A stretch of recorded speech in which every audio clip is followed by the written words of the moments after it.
All right, story number two. A$AP Rocky. Give A$AP Rocky his props. He's on a winning streak. 1 second applause.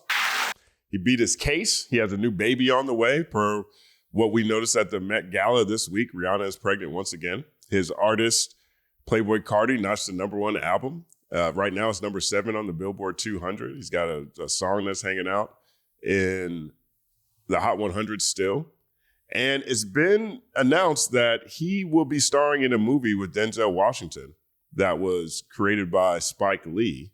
And the movie is called Highest to Lowest. And so he sat with Variety, and the Variety did a feature with him. I'm not going to read the entire feature, but there are some really cool moments that stand out. They talk about method acting, his plans to work with Rihanna. He talks about his mindset on where he is with music these days. And he also talks about just how he's inspired by German expressionism post-World War II. Right, so we'll cover those things in this article, but it's worth a read, so I'll make sure to include a link in the description. So here's the part where he talks about the film. Variety. Spike has said that a lot of people get queasy when they're going up against Denzel. Were you nervous? Nah, I was born for this. I'm not going to waste nobody's time. This is what I do. This is the same approach you would take making an album or to directing or designing anything. You've got to give it your all. People judge you by your integrity. That's how you can measure someone's principles and morals. If somebody don't got integrity and they're just doing it for the check or the look or the next opportunity, it never works out for them. 1 second applause. That's real talk. That is real talk. I promise you, that's where the phrase cheaters never win come from. When you cheat yourself in life, you never win in the end. Wise words from A$AP Rocky. 1 second applause again. Did you read the script before saying yes to Spike? I read it. Spike was open to me creating my character. I'm a method actor. I've got to embody this person. So wearing different hats like fatherhood and all that other stuff, there's only so much time you've got, right? So I needed this guy to be realistic. His name was MC Microphone Checker, like microphone check 1 2 1 2. And I said, no, he's young felon.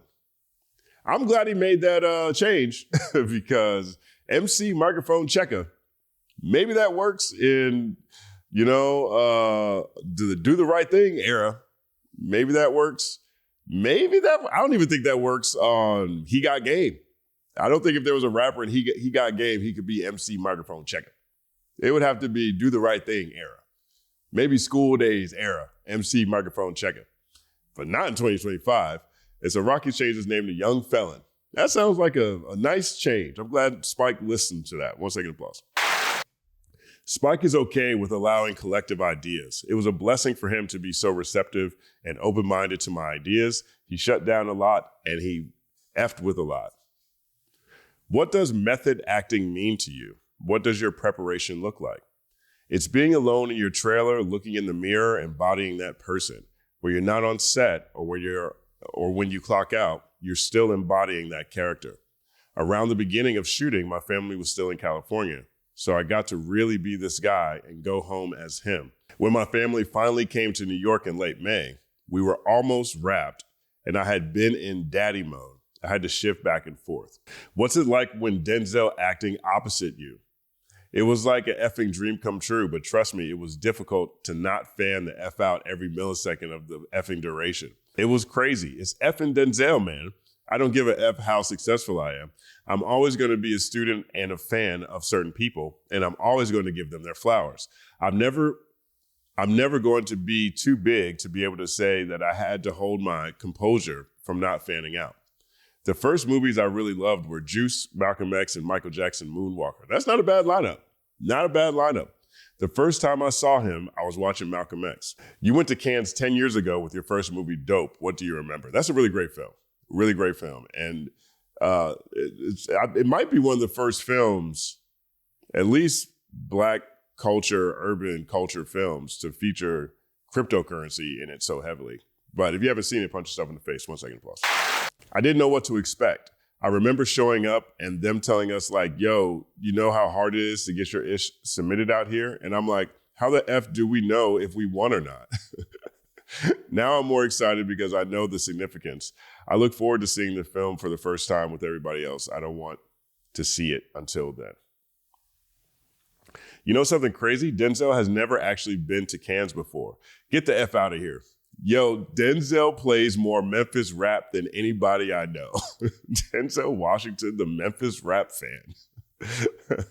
Now, he seems like somebody who's definitely into rap and hip hop, of course, but that caught me off guard too.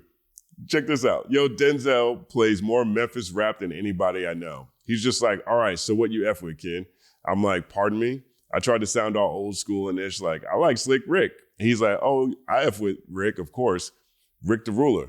Then he started saying Nas lyrics out of nowhere. Then Pac, then DMX. Then he starts talking about the young cats. Moneybagg Yo, NLE Choppa, NBA Youngboy, and these guys. I love Moneybagg Yo. 1 second applause to Moneybagg Yo. What's my favorite Moneybagg Yo line? Shit be crazy, shit be sad, shit be funny. Niggas call a baby big bro if he got some money. What be wrong with niggas? 1 second applause. I'm like, what is this man doing? But I'm here for it. Like, I F with it. I was shocked. He's an OG. You would expect him to listen to Miles Davis all day. Nah, he said, throw on NLE Choppa, then Washington rap.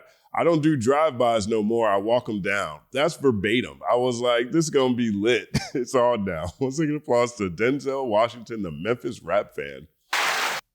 So I thought that was funny. Now, here's where he talks about his new music.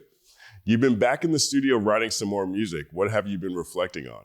It's odd because as I get older, I'm more conscious about how I view myself. Describing my life sounds very braggadocious, and I want to figure out how to say it where it feels more humble, relatable, and sincere, as opposed to just ishing on the next person or making the next person feel down, or just evoking negative ish out of people. 1 second applause. They call it class consciousness in some conversations, particularly in an economic sense, in a political sense. Like, what happens when the masses achieve class consciousness? When we stop looking at each other as the ops based off of race or sexuality or religion, right? And start understanding how real class consciousness is, right? That great awakening, when is that going to happen? Now, whether that happens in mass or not, or otherwise, who knows? But from an artistic level, I personally always appreciate artists who are able to reach that point internally on an individual level and express that in their music. Like, how do you really connect to the humanity that we all share, right? Or the humanity inside all of us. And I remember from the GQ article that we covered here on this channel, check it out if you missed it. He was talking then about how he was going to get more political, I think. Now, we haven't necessarily seen any of that from what we've seen from his new album, Don't Be Dumb. I don't think. But that album hasn't come out yet. And it sounds like he's still writing, and perhaps he's working on another project. But from that last piece where he's talking about being more political, and this one trying to tone down his braggadocio so he can connect with people and be more humble, it makes sense to me considering, one, just the arc of life. I mean, he's not a young fly kid from Harlem repping for his team solely anymore. He has 3 kids. He has a woman in his life. He just beat a case. You start seeing things a little different after you go through some things, you know what I mean? So so perhaps that's part of where A$AP Rocky is coming from. But I'm not really used to this A$AP Rocky. And I'm excited to hear what he means by these things. Because truthfully, this is what all the greats really do as well. Right, Jay-Z is really great at braggadocio, amazing at it. But he also is really great at connecting with people who are trying to figure out their way to economic success. Biggie is really great at braggadocio, of course, but he's also really great at connecting with people with their back against the wall and coming from, situations where all the barrels are pointed at you, right? Kendrick Lamar, he's never really I feel like Kendrick has got plenty of room to brag way more. You know what I mean? But he's always lived in that space, and I think it's largely because Pac's always lived in that space. So we'll see what A$AP can do with this, but this particular paragraph, again, really juts out to me like the Freedom Tower coming from A$AP Rocky. It's odd because as I get older, I'm more conscious about how I view myself. Describing my life sounds very braggadocious, and I want to figure out how to how to say it where it feels more humble, relatable, and sincere, as opposed to just ishing on the next person or making the next person feel down or just evoking negative ish out of people. 1 second applause. Are you writing specifically about the trial? I'm writing about these past 4 or 5 years that I had this over me, and it's been kind of handicapping me. Have you had a harder time trusting people? For sure. It's a lesson learned. I think I had trust issues for a while now. I can't necessarily blame it on my last situation, but what I did learn is you got to accept that everybody's not good people. You're not going to run into a solid person every time.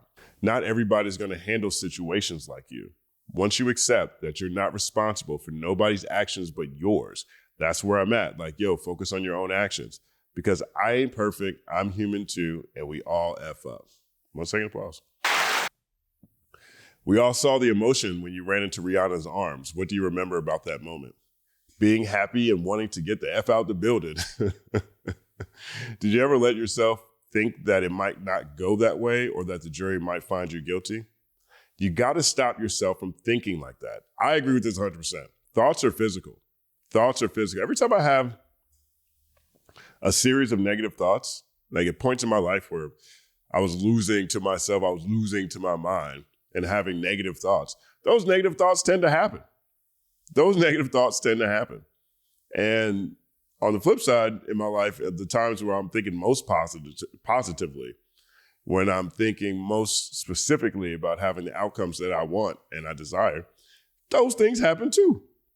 You got to stop yourself from thinking like that because that could get the best of you and you can manifest that energy by mistake. 1 second applause.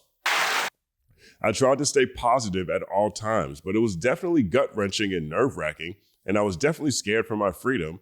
I was so thankful that the jury made that decision. I was really thankful for how the judge was respectful and treated me like a first-class citizen. And I was thankful for my team and my lawyer, my family, and my mom for being there with me the whole time.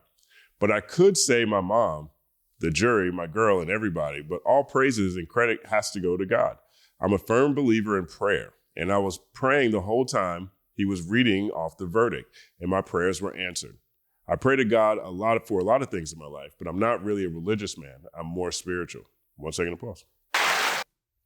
Is the trial totally over now? It's a traumatic situation, but I can't dwell on it. I got cans to go to. I got an album to make.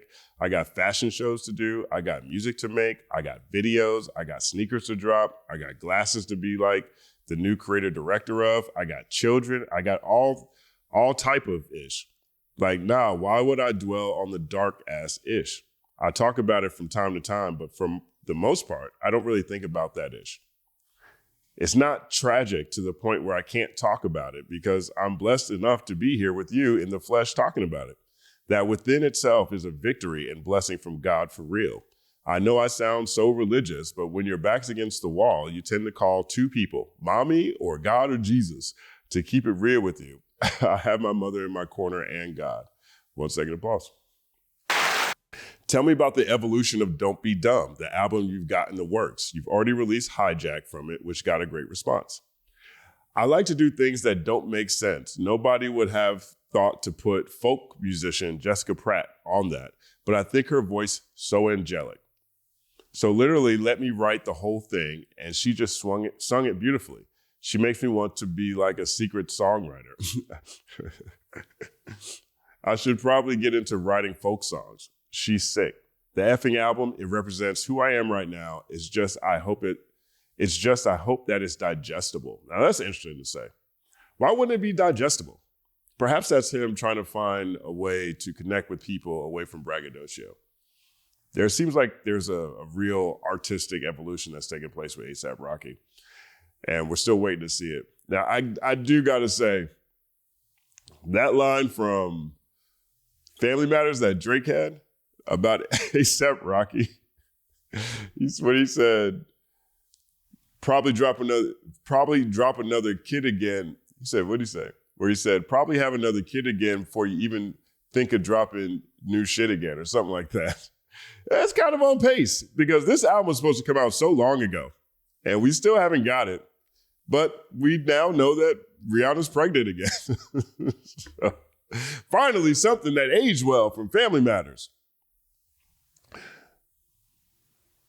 You watched The Brutalist 3 times in one sitting because I would rewind that ish. I'd get to the middle of it, rewind it back to the middle of it, rewind it again, and then watch it from the middle to the end. You watch it because you're into furniture design. That's just another one of my loves and passions, man. Do you like to go to the movie theater? I prefer to go to the cinema, the theater. It's way better. What do you love about movies? Cinema is just a portal to an imagination depicted by somebody else. You get to see somebody else's dream. It's almost like a filmmaker is a god in his own right. You get to dictate your world. You get to dictate the weather, the contrast, the color, the mood, the lighting, the people, the characters. You get to dictate the narration. You can dictate the ending, the plot, the twist, everything. It's a tool that allows grown-ups and adults to still imagine and pretend. German Expressionism. This is the part I talked about in the beginning that I thought was really interesting. I hadn't considered this parallel, but check where ASAP takes this. German Expressionism is a big influence in your music right now. What inspires you about that style of art? It equates to hip hop. Wow. You've got the war just ending and a whole nation of people that are suppressed and restricted, and nobody's effing with them. Not the states, not the allies. They're on their own. Out of all that tragedy, that pain and confusion and war, rose this new art form. There would be no Tim Burton if it wasn't for that. Film noir derived from German Expressionism, and that's why I try to make ghetto Expressionism. I relate to that personally because I'm just getting out of whatever the F I was going through. 1 second applause.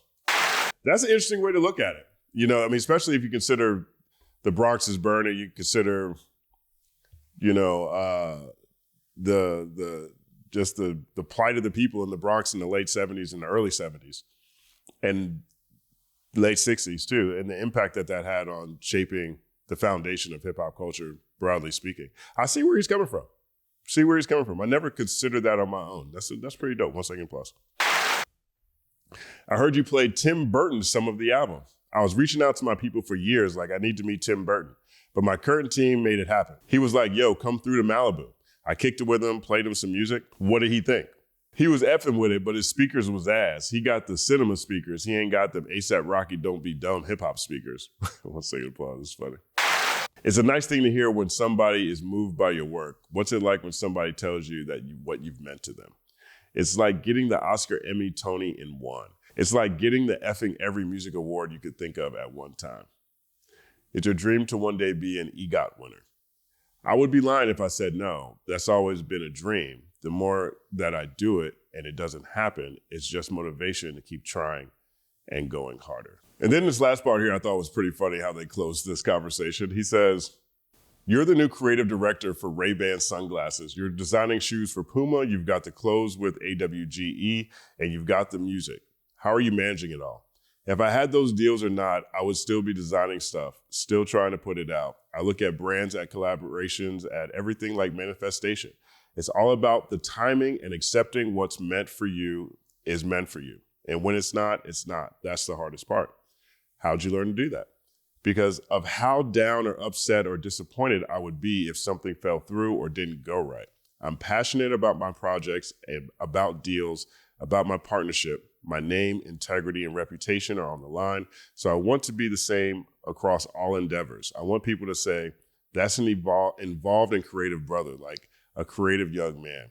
He has really good ideas. How does that relate to auditioning for movie roles? I auditioned for Star Wars, for Lando, and my audition was trash. I was trash that day. My man Childish Gambino, Donald Glover, was a way better Lando than I would have provided at that time. And I think he looked a little more like Billy D. Williams than me. Would you do it again? Do you dream of wielding a lightsaber? Hell yeah. Hell yeah. I think we all dream of wielding a lightsaber. 1 second applause of lightsabers. But this is a really good look at A$AP Rocky, where he is now, some of the things he's working on. It sounds like he's going through an artistic evolution, at least in what commentary and conversation he wants to bring forth through his music. And there's parts in here too where he talks about his relationship with Rihanna and the possibility of them making a film together. It's definitely worth the read. I'll be sure to put a link in the description. Let me know what you think about all of this in the comments section. My name is Justin Hunt. Like and subscribe to the channel. Follow at The Company Man on everything. Follow the Justin Hunt Podcast wherever you listen to podcasts. It's all happening.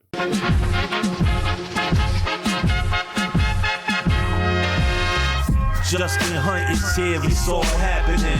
Justin Hunt is here, it's all happening. The mathematical breakdown of this mighty game of rap we in. It's boom bapping. Systematical culture views that's radical, it's all happening. Shaking hands and dapping it. Life through the lens of hip hop, from trip hop to yes, dog. You don't stop, you don't stop. Justin Hunt is here, it's all happening. It's all happening, yes, it's all happening. Justin Hunt is here, it's all happening. It's all happening, yes, it's all happening.